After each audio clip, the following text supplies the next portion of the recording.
Hey nerds!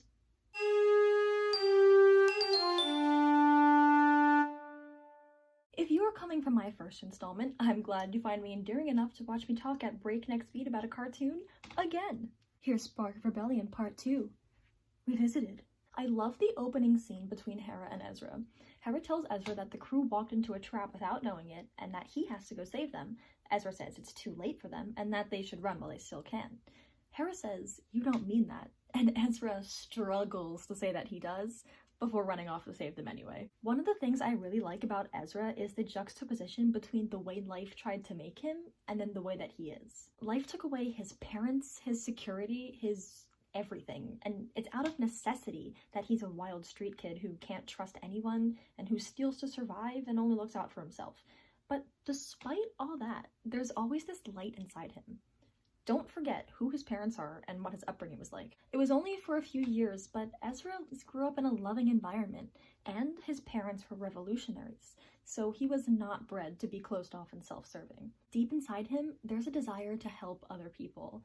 There's also a need to have a family, to love and be loved. Like, later in the episode, Callus tells him that he's being used as bait for the Ghost Crew, and Ezra's like, "They're not gonna come for me, people don't do that." Like, that just screams how much he wants to be wanted, you know? These things are buried in him right now, just because of the hand of cards life dealt him. The Ghost Crew will help bring these things to the surface, but for now, they manifest in moments like this. He doesn't want to help the crew, and yet he can't stop himself. Ezra says he can't believe he's sticking his neck out for strangers, and Hera says that she can. She's always seen this light in him. She's always believed in him, and that's why she's such an important person to his journey. I was talking about design when I covered part 1, and I want to continue that conversation a little. This show definitely has its design flaws.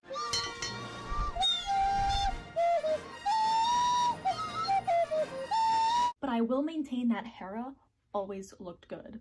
She was really well designed and animated from the beginning, I think. Also want to talk about Sabine's design. I love how colorful she is, and I love how expressive her design is.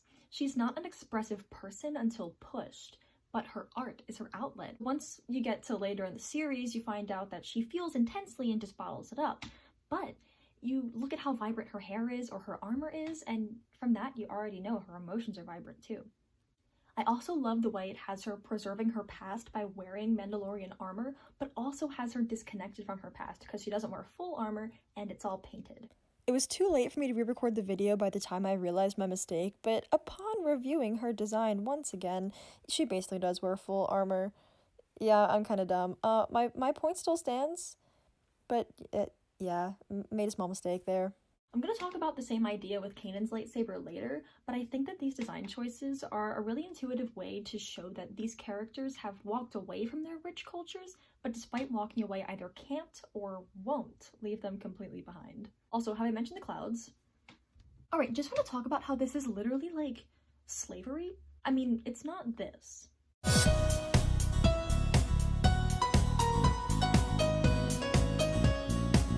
But this is slavery. I like how Spark of Rebellion has both Tarkintown and the Wookiee slaves and doesn't try to lighten those concepts up at all. There's a lot of fun to be had on this show, but they're also living under a very strict dictatorship. So I like that elements such as these don't let you forget that. The scene where Kanan reveals he's a Jedi is one of my favorites in the whole series. It's the weight of it, like it feels like time stops. I love the imagery of the whole thing. The way he steps out from behind the crates, walks right on the battlefield, completely vulnerable, leaning to dodge blaster fire, and then it's a close-up on his hands, and oh my god, a lightsaber! And it suddenly becomes this huge moment. I love the cinematic sweep of the camera as Kanan ignites his lightsaber. I especially love the music. It has this magical twinkling sound. Again, it makes you feel like you sense the Force. And it starts to play the super recognizable Force theme, but cuts off before the phrase is finished and starts a whole new phrase of music. Like, it just morphs into something new. And I think that that gives like two different ideas. And one is that Kanan can be a great Jedi, but he's not there yet because he cut himself off from that life and he cut himself off from the Force almost entirely. It could also give the idea that Kanan will be a great Jedi, but an unorthodox one.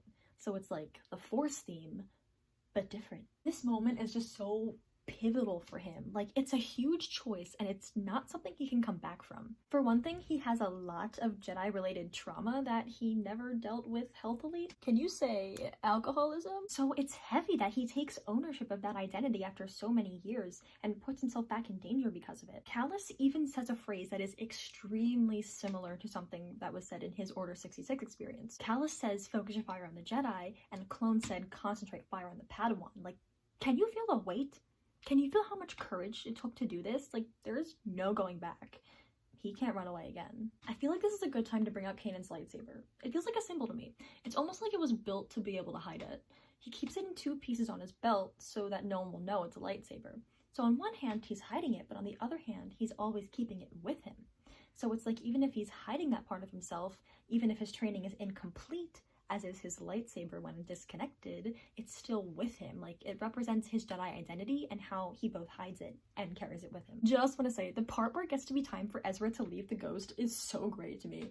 He spent like 2 seconds with these people, these strangers, but these strangers were nice to him. So he's literally out here brooding over the fact that he has to leave. Someone get this boy a family! I love the scene between Kanan and Ezra at the end, where Kanan gives Ezra the choice to become his Padawan. I love how Kanan is always calm and cool, and actually I've loved that since part 1. There are instances where Kanan could and probably should be angry with Ezra, but he's just not.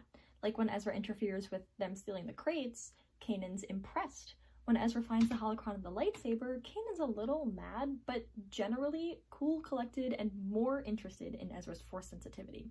They don't start out with a bad relationship, even if the circumstances should have caused that, and I think that's pretty rad. Anyway, I love how he gives Ezra the choice to keep the saber and stay alone, or give the lightsaber back and join the Ghost Crew and become his Padawan. It shows how much Kanan is willing to trust Ezra. The whole thing just inherently implies that Kanan trusts Ezra to give the lightsaber back and join him. And I love the beginning of the scene too. We get the idea that Ezra senses Kanan's presence in the Force because he doesn't turn around when he asks, "What's the Force?" And I love that line, by the way.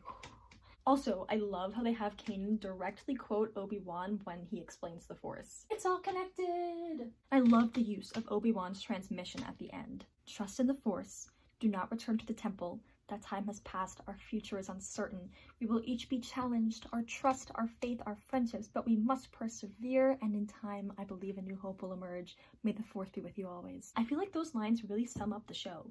The Jedi Order has passed, but Kanan and Ezra will become a new type of Jedi. And this team always perseveres despite all the different kinds of challenges they have to face. This episode remains one of my favorites. It's not perfect, and the show certainly grows beyond it, but it captures the heart of the show so well. It's lots of fun, but also serious, with the moments like Tarkin Town, the enslaved Wookiees, and Kanan revealing himself. It's already driving home the idea of friendship and family and love, and it has a soul.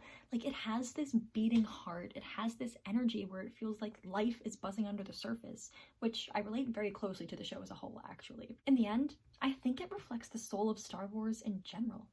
There's this light, this hope, this energy that I think Rebels has shared with the original trilogy from the beginning. So, that's Spark Rebellion Part 2. Thanks for watching, stay tuned for more, and may the Force be with you always.